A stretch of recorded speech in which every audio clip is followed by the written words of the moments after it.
राष्ट्रीय नेते स्वर्गीय दिबा पाटील साहेब यांचं नाव दिलं जाणार आहे। परंतु आत्तापर्यंत अशी कुठलीही प्रोसिजर ही झालेली नाही आणि म्हणून येत्या 22 तारखेला सगळ्या भूमिपुत्रांच्या वतीने, ज्याच्यात आमचे सगळे जेही या 5 जिल्ह्यात संघटना काम करतात, आमची कृती समिती असेल,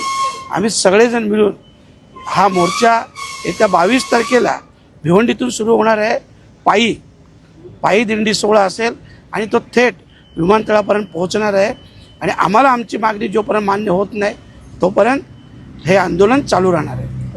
जनजागृती रॅली काढणार आहे तर काय आज या ठिकाणी आपण पाहत असाल की आमचे डोंबिवली विभागातील 27 गावकर संघर्ष समिती असेल, त्यांचे सगळे सहकारी, आमच्या माता भगिनी या सगळ्यांच्या वतीनं इथं जनजागृती रॅलीचं आयोजन केलेलं आहे, जेणेकरून लोकांमध्ये एक जागृती व्हावी। आणि मला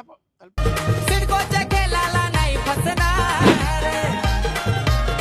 आता मागे नाही आम्ही हटणार, सिडकोच्या खेळाला नाही फसणार,